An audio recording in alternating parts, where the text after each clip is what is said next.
To listen to American Scandal 1 week early and ad-free, join Wondery Plus in the Wondery app. Download the Wondery app in your Apple or Google Play mobile app store today.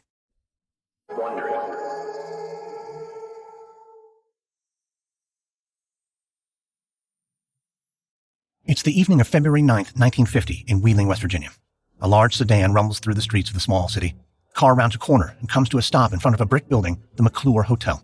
The car door opens and a man steps out. He's wearing a baggy business suit, and there are shadows under his eyes. He grimaces as he surveys the surroundings. U.S. Senator Joseph McCarthy is here tonight in the foothills of Appalachia to attend a fundraiser. McCarthy is a member of the Republican Party, and every year in early February, to celebrate the birthday of Abraham Lincoln, the most famous Republican of them all, many Republicans host fundraisers around the country. In just a few minutes, McCarthy is supposed to give a speech, but as he looks around this backwater town, he's seriously considering pulling out. The car door slams, and one of McCarthy's aides joins him. Oh, not bad, huh? McClure Hotel, one of the more famous attractions in Wheeling.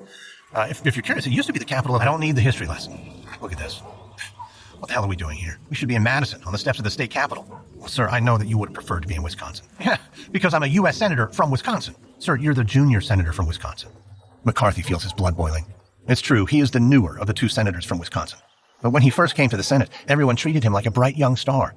Now he can see that it was just an attempt to pacify him, to get him to follow orders like a good soldier, even if that meant giving a speech to a bunch of nobodies in the Republican Women's Club of Wheeling. McCarthy decides he's had enough of doing as he's told. Nah, get in the car, we're going back to D.C. Sir, you can't do that. I'm sorry, but who between us is the U.S. Senator? The junior U.S. Senator. McCarthy clenches his jaw and steps towards the aide. He's had enough of these D.C. types, but the aide backs away with a look of fear. I'm sorry, sir, that was out of line, but it is true you are the junior senator, and that means putting up with some grunt work. For now. But the party leadership will take notice. You'll get your reward. You need to be patient, sir. McCarthy looks down and scratches his jolly chin. Fine. Let's go meet with the women of Wheeling. McCarthy and his entourage walk away from the car and enter the hotel lobby. They make their way to the ballroom, where McCarthy is about to address the audience. McCarthy turns to his aide. Okay, where's the speech? Right here, sir. Okay, good evening, what an honor, blah, blah. This is the one about housing for veterans. What's the other one? The speech the new writer put together. The communists in the State Department? Sir, I really suggest this one. I don't know that the other one's ready yet. We haven't vetted it. Listen to me. I'm here. I'm towing the line for the party, for the leadership, but I'm going to do it on my terms. So if you don't give me that speech, you're going to start looking for a new job on Monday. You understand? The aide gulps and hands McCarthy another set of papers. McCarthy smiles. If they're here in Nowhere, USA, why not have a little fun? See if he can get a rise out of the audience. So a moment later, McCarthy enters a large ballroom and steps onto the stage. He looks out over the crowd of elderly women and their elderly husbands. He chuckles to himself. Soon enough, he'll be back in D.C., pouring himself a tall glass of something stiff. McCarthy steps up to a crackling microphone. Truth be told, he's still deciding on which of the two speeches he wants to give. And that's when he notices a couple of newspaper reporters in the front row. They look just as bored as he is. And suddenly McCarthy knows exactly which speech he's going to give. Because if he plays this right, he could finally get the attention he deserves, making sure he never has to speak to another backwater town like this again. So McCarthy leans into the microphone and raises his papers. And he tells the audience that he's made an incredible discovery. In his hands, he's holding a list of 205 known communists who have infiltrated the United States government. They're now working in the State Department. McCarthy pauses and watches the reporters in the audience. They're furiously writing notes, and that's good. He's going to make headlines tomorrow, and soon everyone is going to be talking about Joseph McCarthy and his list of communists. Even if the truth is, McCarthy doesn't have a single name on the papers he's holding. He'll deal with any questions later. What matters now is that Senator Joseph McCarthy is in the spotlight, and whatever he has to do, he intends to stay there. Wondery's shocking true crime podcast, Over My Dead Body, is back for a third season with a story about corruption, betrayal, and the secrets of a fallen hero. Follow Over My Dead Body, Season 3, Fox Lake, on Apple Podcasts or wherever you're listening right now.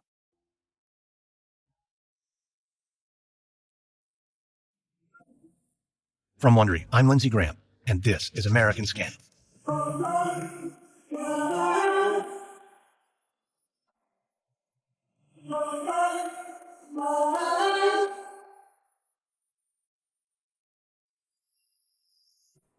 In the 1950s, Americans were gripped by a fear of communism. The Cold War was underway, and the U.S. wanted to counter the influence of the Soviet Union. Much of this fight took place on the international stage, but the Cold War also left a large mark on American life at home. Many Americans grew afraid that communism was a domestic threat, an ideology that could destroy the country, and soon institutions, large and small, began to take action. Congress investigated citizens who they saw as a threat. People of all professions and from all walks of life were blacklisted. Countless lives were ruined. This moment was known as the Red Scare, and one senator helped bring public paranoia to a fever pitch. His name was Joseph McCarthy, and he launched a highly publicized campaign to root out communists from the government, even though his campaign was based on lies. McCarthy would become one of the most powerful men in Washington, yet his crusade would leave a trail of destruction. In this 4-part series, we'll look at how Joseph McCarthy came to wield such immense power, and how his lies would eventually lead to his downfall. This is Episode 1, Tail Gunner Joe. It's an early spring day in 1929 and just before dawn in Grand Chute, Wisconsin. A cold wind is blowing this morning, rustling through a cornfield. Nearby, a door opens to a modest farmhouse. Joseph McCarthy steps out into the pale morning light. The wind blows against McCarthy's face and sends a shiver up his spine. The early spring is never easy for farmers in the upper Midwest, but it's all that McCarthy's known his whole life, and he's not about to head back inside and crawl under his blankets. He's got work to do. McCarthy is only 20 years old, but already he's making it as a businessman. He's been running a poultry company for years, and even though he had to drop out of school, the risk was worth it, because in these last few years, he's expanded the operation. He's bought more and more hens, and now he sells meat and eggs all across the country. He's become famous locally, and magazines are even writing about his operation. For McCarthy, nothing feels better than this kind of public admiration. He's the 5th of 7 children, and being in the spotlight, becoming a famous businessman, it feels like a drug. But the work never stops. That's why right now, McCarthy is walking toward a large wooden structure where he keeps his hens. McCarthy walks through the fields, warming his hands. He's got a long day ahead of him. He'll have to clean and clear the bird's waste and keep cleaning without getting pecked at. It'll take hours, so it's time to get started. McCarthy approaches the building and a gust of wind nearly knocks him off his feet. He almost can't wait to get inside with all the hens and all their waste. He opens the door, but when he steps inside, right away he can sense that something is off. The hen house is quiet. There's usually a chorus of clucking and flapping wings. But as McCarthy stares down the long row of cages, he can tell that the hens are completely still. McCarthy quickly scans the dark wooden building, and he stops forward up to the first row of hens, but none of them stir. He opens up the cage and peers inside. He can see the hen, but its eyes are only half open, and it's not breathing. McCarthy's hands start to tremble, and he races to the next cage. This time he finds a hen that is breathing, but its breath is labored, and its eyes are rolled back in its head. The sight is horrifying. McCarthy reels back from the cage as he fights down a feeling of panic. McCarthy checks on each of the rows, but it's the same thing over and over. The birds are either sick or lethargic, or they're already dead. McCarthy suddenly can't control himself. He screams in anger and punches a wooden beam.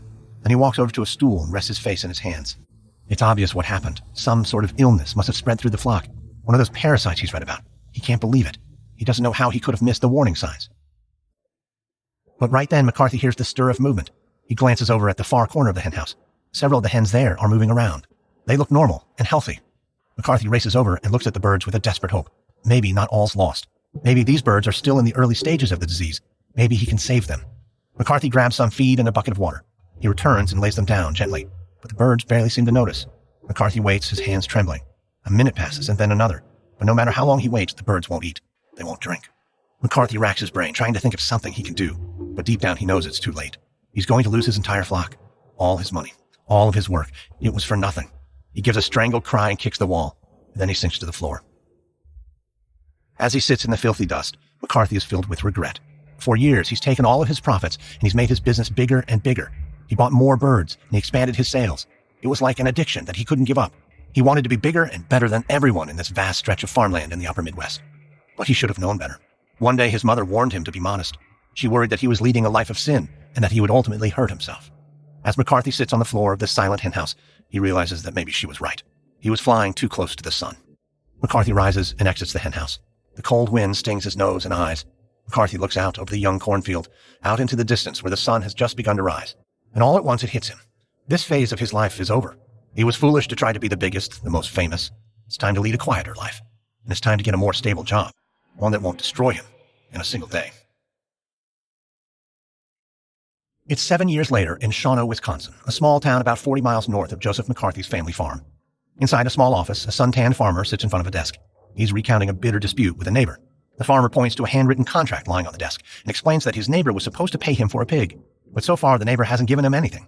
On the other side of the desk, Joseph McCarthy sits listening to the farmer's story, or at least pretending to listen, because he can't help but stare at the farmer's 2 front teeth. He's got something stuck there, and it keeps flapping around as the farmer rages on about the dispute. McCarthy tries to hold back a sigh. He knows he should be taking notes. He knows he should be working to help this man recover his money. That's McCarthy's job. He's now 27 years old, and this is his office, where he runs a private practice as a lawyer. But right now, all McCarthy wants is to get far away from this mind-numbing dispute. He wishes everything could still feel like the old days, back when he was a businessman. Life was exciting and full of promise, and it seemed like the whole world knew his name. But after his flock died and his business fell apart, McCarthy struck a deal with himself. He would build a steady and stable life, and that began with finishing his education. He raced through 4 years of high school in a single year. Then, by washing dishes and doing janitorial work, he paid his own way through college. He went on to get a degree in law, because that seemed like a good way to make a stable living. And last year, he opened his own practice. So he should be happy. He achieved his goals. But he still wonders what he lost when he chose this life, instead of the one he had always dreamed of. Suddenly, McCarthy snaps out of his thoughts. The farmer is staring at him, annoyed. He says he expected his lawyer to pay better attention to his case. But if McCarthy can't bring himself to care, then maybe he's in the wrong profession. With that, the man walks out of the office and slams the door behind him. For a moment, McCarthy stares at the door. Farmer's words keep ringing in his ears, because he knows the man's right. This legal practice isn't enough for him. He can't keep lying to himself. He needs something bigger, something that will let people see how truly important he is. And McCarthy thinks he knows what he needs to do next.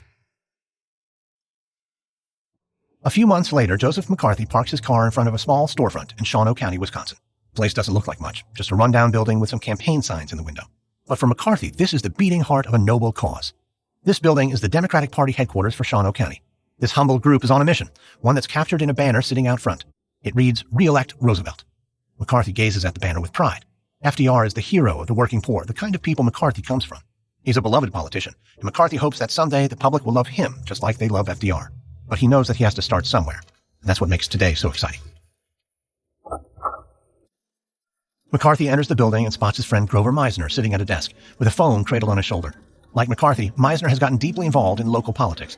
He's an important member of the county's Democratic Party. That's why he's key for the plan that McCarthy is about to lay out. Meisner hangs up the phone and turns to McCarthy. "Joe, my good man, what brings you to this little sweatshop of democracy? Want to see how the sausage gets made? Oh, I've seen how the sausage gets made, and it ain't pretty." "I'd say you have. Let's see, you've been what? Treasurer for the county Democratic Party, chairman of the Young Democrats. Is there anything else? Anything I'm missing?" McCarthy smiles and takes a step forward. "Well, what about DA?" "Oh, DA. Yeah, DA. Oh, I'm trying to remember. What's that stand for?" "Oh, Grover, you're a funny man." "Okay, district attorney." "Yeah, I know what it means. But Joe, did I miss something?" "No, I don't think you did. Just in case I'll be clear.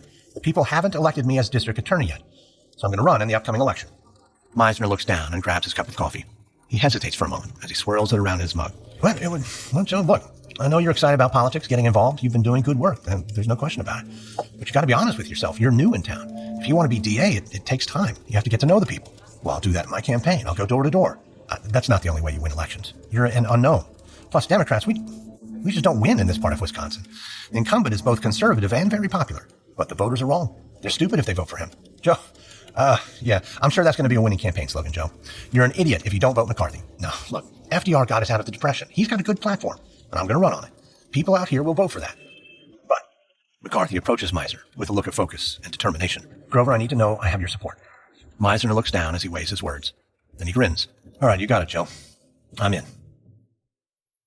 At that, McCarthy embraces Meisner in a hug, and he promises that together they're going to do great things for the Democratic Party. The two shake hands one last time, and then McCarthy steps out of the building and gets into his car. He shuts the door, and with his heart racing, he thinks about what lies ahead. But first, he needs to head back to the office, because until he wins the election, he still needs to make money as a lawyer. But if all goes well, those days will be numbered, and soon he'll once again be in the limelight. Everyone will know the name Joseph McCarthy.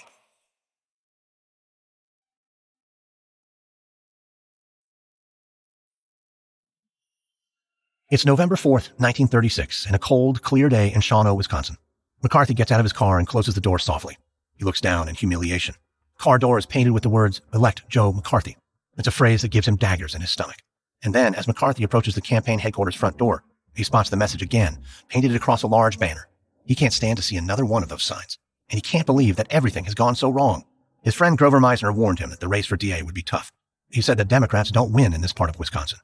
But McCarthy was confident he could buck the trend. And he did exactly what he said he'd do.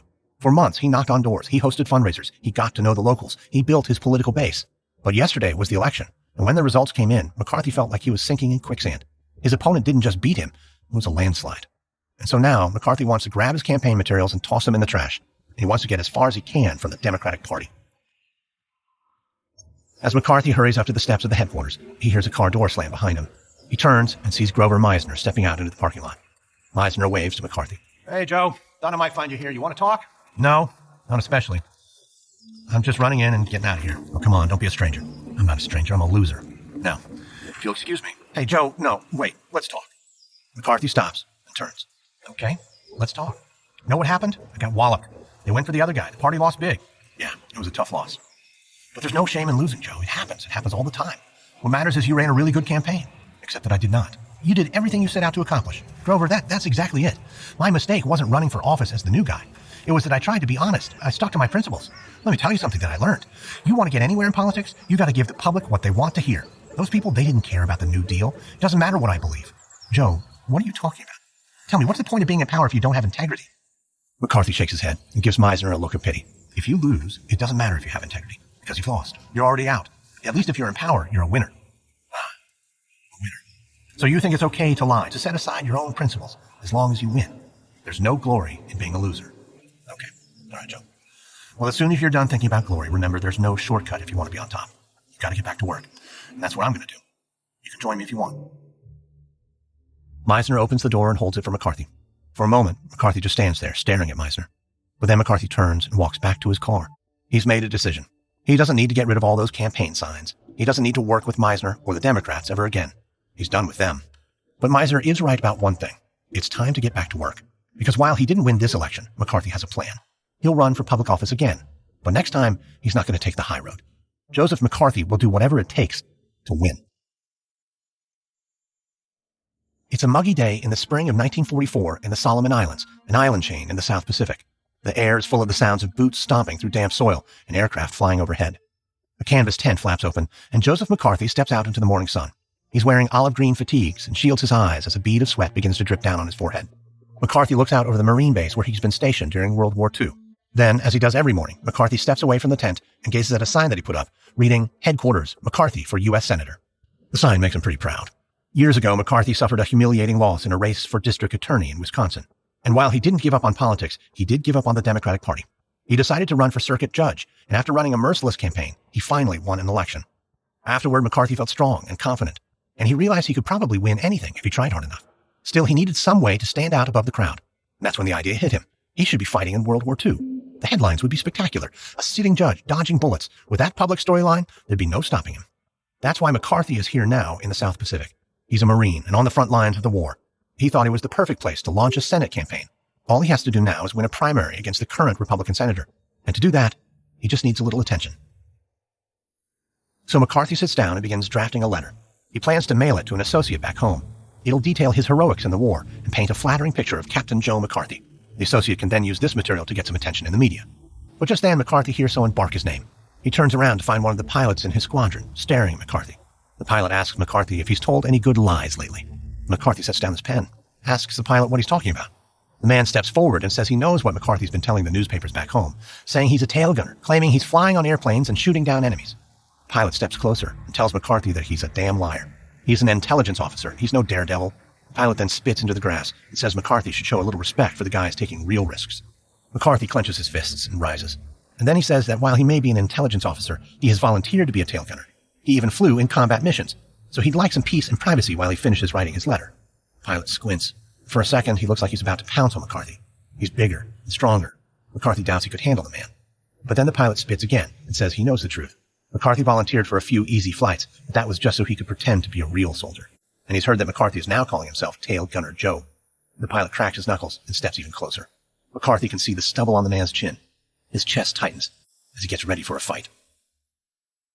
But then the pilot says he needs to go. He has a real combat mission to fly. Then he spins on his heels and walks away. McCarthy watches the pilot disappear around a bend. Then he collapses into the chair. His buoyant mood has now been completely deflated. But he tells himself to forget the pilot's words. They won't matter one bit when he's a senator. So McCarthy picks up his pen again and continues to write his letter. He knows he's a long shot for the Republican primary, especially since he can't even campaign on the ground in Wisconsin. But he's playing the long game. He might not win this primary, but he'll be well positioned for the next Senate race in a couple of years. And by then, the voters won't think of him just as Judge Joseph McCarthy. He'll be Captain McCarthy and Tail Gunner Joe. It's the morning of August 14th, 1946 in Wisconsin. Joseph McCarthy rises out of bed and rubs his eyes, which are burning with exhaustion. Normally, McCarthy would go back to sleep to rest up just a little more after such a late night. But today is anything but normal. The election results should be in by now, and in just a few minutes, McCarthy will learn whether he won the Republican primary for a seat in the U.S. Senate. So there's no time to waste. With all the strength he can muster, McCarthy gets himself out of bed and hurries to get dressed. He needs to find a newspaper as soon as he can. As McCarthy pulls on a shirt and pants, his mind starts to buzz as he remembers last night. The evening grew very late, and the election results were still too close to call. It wasn't clear whether he'd win the primary or whether the election would go to his opponent, Robert La Follette Jr. But even that uncertainty was good news, because all along McCarthy had known that he was a long shot. La Follette is a 4-term senator. He comes from a famous political family, and he's gained widespread notoriety for his work on progressive labor issues. McCarthy knew he couldn't win the primary based on his own record, so he decided to test his theory. He believes that politics are like a theater production. Voters need to be captivated by stories of heroes and villains. They need to be swept off their feet with intrigue, even if that means resorting to a little fiction. And that's exactly what McCarthy did. He painted his opponent as out of touch with common Americans. He suggested La Follette was a political elite who was harming the country. At the same time, McCarthy reminded voters that he himself was a military man, that he was Tail Gunner Joe. He sent out 750,000 booklets with photos of himself in a fighter jet sitting behind a machine gun. Of course, he didn't serve as a tail gunner in the war, but that doesn't matter if he wins the race. McCarthy finishes getting dressed and races to the front door. He throws it open and looks down to the newspaper on the ground. Suddenly, McCarthy feels himself go weak. This is the moment of truth. McCarthy flips open the paper, and then his heart skips a beat. The results are in. It was close, and he won. McCarthy will be the Republican candidate for Senate this November, and that means he's going to be a U.S. Senator because there's no chance a Democrat can win at the general election. McCarthy reads the news story again and again. Then he folds up the paper and runs a hand through his dark hair as he considers the incredible news. He may have won this race, but when he finally gets to D.C., he's going to be a small fish in a very large pond. He's in his late 30s. That practically makes him a child in the U.S. Senate. He knows no one will pay him an ounce of attention, so he'll have to do something to get attention. McCarthy licks his lips as he remembers the valuable lesson he's just learned. Politics is theater, heroes and villains and captivating storylines. That is how you get attention. And once you have attention, you have power. And Joseph McCarthy decided long ago he isn't going to stop until he's the most powerful man in Washington, D.C.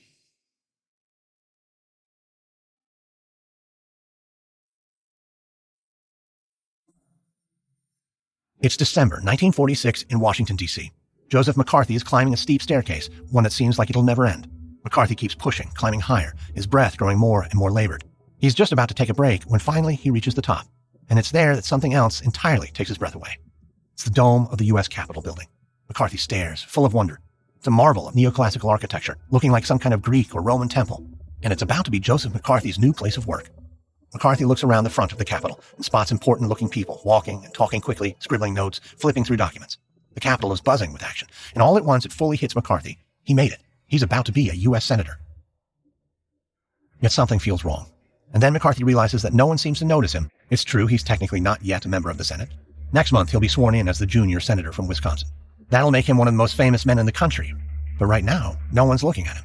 And no one notices that a future senator is standing right there. McCarthy chuckles to himself. It's okay. People may not know him yet, but today he's got a plan. And if all goes right, Washington will soon start talking about Senator Joseph McCarthy. A minute later, McCarthy passes through a set of large doors. He quickly heads to a press conference that he's about to lead. McCarthy may not yet be an actual senator, but that's not going to stop him from getting some headlines. He called this press conference to talk about a hot-button issue. Right now, coal miners are on a major strike. It's causing electricity shortages throughout the country and threatening the national economy. Everyone's talking about the strike, and so McCarthy decided to piggyback on that coverage and get a little attention for himself. McCarthy strides into the Senate reception room with its ornate gold ceilings.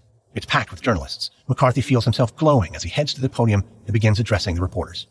McCarthy announces that he has a plan, a way to deal with the ongoing strike among coal miners.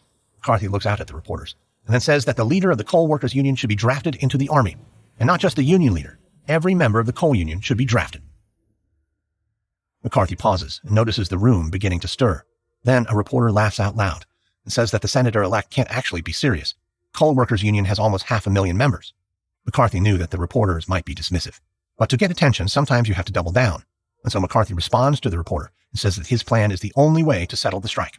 Then McCarthy delivers the statement that he knows will grab headlines. He tells the reporter that that's just the start. The U.S. should draft the leader of the union, but if the man is still obstinate, if he refuses to send his men back to work mining coal, then the union leader can be subject to court-martial, and he can even face the death penalty. McCarthy fixes his face with a somber expression as he looks around the room. He can tell that he's shocked the reporters. A few even start to murmur among each other. But then something else happens. The reporters begin scribbling in their notebooks. McCarthy holds back a smile. There's no doubt he'll be in the papers tomorrow, and there's no doubt that people will start talking about Joseph McCarthy. Several months later, Senator Charles Toby sits at a desk in the U.S. Capitol. Toby is inside the Senate chamber and listening to debate. Toby is a senator from New Hampshire who prides himself on being a free thinker. He's a conservative, and he fights for laws that he believes will improve lives across America. But part of his job is just to sit back and learn from his colleagues. And right now, he's listening to one of his young fellow Republicans speaking at the podium. His name is Joseph McCarthy, and he's wading into one of the hottest public policy debates in America. It's about sugar. For the last several years, Americans have had limited access to this sweet commodity thanks to World War II. The federal government rationed supplies like sugar during the war. But the war ended about a year and a half ago, and yet sugar is still being rationed. It's an unpopular policy and one that's gotten a lot of attention. Yet even if Americans are angry, Toby knows it's his job to be cool-headed and to make smart decisions about policies like sugar rationing, which is why he's worried about Senator Joe McCarthy. Sitting at his desk in the Senate chamber, Toby leans forward and pushes his wire-rimmed glasses higher on his nose. He's paying close attention to McCarthy, and the more he hears, the more he knows that he's going to have to say something to stand up against this firebrand. At the podium, McCarthy snarls as he speaks. I've just received word from the Department of Agriculture. They've confirmed that we now have more sugar than we know what to do with. Anyone who says otherwise is lying. It's time for Congress to end these rations and restore the free market the American people demand. Toby can't believe what he's hearing. This thing about the Department of Agriculture, a sugar surplus, it's a complete fabrication. And while he hates to interrupt a fellow senator, especially a fellow Republican, Toby can't let this stand. Excuse me, Senator McCarthy, but what you just said simply isn't true. Just this morning, I spoke with the Secretary of Agriculture, and he authorized me to report that there is no sugar available for home consumption. Well, I don't give a damn what the Secretary says about the matter. The sugar is there. Wait just 1 minute, Senator McCarthy. You've spoken a falsehood, and on the floor of the Senate, no less. I urge you, correct your mistake. Toby pauses as he considers his next move. He doesn't want to cause a civil war with a fellow Republican, but he can't help but think now about the headlines he read. Rumors that McCarthy accepted a so-called loan from a lobbyist at Pepsi, the manufacturer of a sweet cola that uses sugar. Senator McCarthy, there's something else you need to explain. There's a seeming coincidence. You accepted a loan from the Pepsi Cola company. Now you're advocating their position, that we end sugar rations. At this, McCarthy's face turns bright red. He begins shouting at Toby, his voice booming through the room. Then McCarthy snatches his papers off the podium and exits the Senate chamber. There's a brief silence as Toby and his other colleagues exchange uncomfortable glances.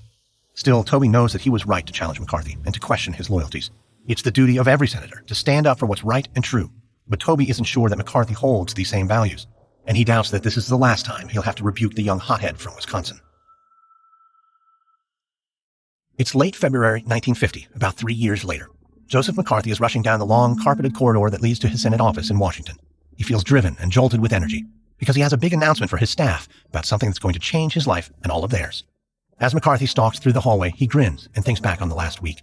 It's been the biggest week of his entire political career. He began by going to Wheeling, West Virginia, where he gave a speech about communists infiltrating the State Department. At first, only the local paper in Wheeling picked it up, but McCarthy knew he'd struck a nerve. So he kept delivering the speech and improvising new details as he traveled the country through Denver, Salt Lake City, Reno, Nevada. By the time he was finished with his circuit, it seemed like every paper in the country was writing about his claims. Of course, McCarthy is still the junior senator from Wisconsin, but day by day he can see he's getting more attention. And that can only mean one thing: more power. McCarthy bursts into his office and finds his staff working at their desks. They look up as he enters. He rushes to his desk and picks up copies of the Chicago Tribune, the New York Times, and all the D.C. papers. He's on the front page of every single one of them. McCarthy then holds up one of the papers and yells out to his staff. He points to a headline and asks everyone if they can see it. The staff nod their heads. McCarthy then begins to speak in rapid bursts. He reminds his staff that the Soviets now have the atom bomb. Everyone is scared that the U.S. could be wiped out by the communists, that this could be the end of democracy. McCarthy again points his finger at the headline and says that it's this fear, the anxiety over communism, that's exactly the kind of drama he's been looking for. This is the storyline that he'll ride to the top of Washington. McCarthy stops and lets the gravity of his ideas sink in. But then he notices his secretary frowning. She asks whether McCarthy has any actual evidence. Some people say that they've never heard anything about these communists in government. McCarthy laughs at her, tosses aside the newspaper. He then tells his secretary not to worry. He's gotten this far. Somehow, he'll find the evidence. McCarthy turns away from his secretary and drops the paper he was holding on the desk. On the front page, he sees his name printed in big, bold font. It makes him feel good. It makes him feel strong. Because after all these years, after failing as a businessman, after losing everything, once again, he's back in the spotlight, and he doesn't plan to step away anytime soon. Next, on American Scandal, Joseph McCarthy doubles down on his claims about communist infiltrators and gets help from powerful allies in Washington. And as McCarthy's influence grows, other senators weigh the political cost of challenging him. From Wondery, this is episode 1 of The Red Scare for American Scandal. If you like our show, please give us a 5-star rating and leave a review. And be sure to tell your friends. Subscribe on Apple Podcasts, Amazon Music, or wherever you're listening right now. Join Wondery Plus in the Wondery app to listen to episodes 1 week early and ad-free. You'll also find some links and offers from our sponsors in the episode notes. Supporting them helps us keep offering our shows for free. Another way you can support the show is by filling out a small survey at Wondery.com/survey to tell us what topics we might cover next. You can also find us and me on Twitter. Search for #AmericanScandal or follow me at Lindsay A. Graham. Be sure to listen to my other podcasts too, American History Tellers and Business Movers. A quick note about our reenactments. In most cases, we can't know exactly what was said, but all our dramatizations are based on historical research. If you'd like to learn more about Joseph McCarthy, we recommend the book Demagogue by Larry Tye. American Scandal is hosted, edited, and executive produced by me, Lindsay Graham, for Airship. Audio editing by Molly Bach. Sound design by Derek Behrens. This episode is written by Michael Canyon-Meyer. Edited by Christina Malsberger. Our senior producer is Gabe Riven. Executive producers are Stephanie Jens, Jenny Lara Beckman, and Hernan Lopez for Wondery.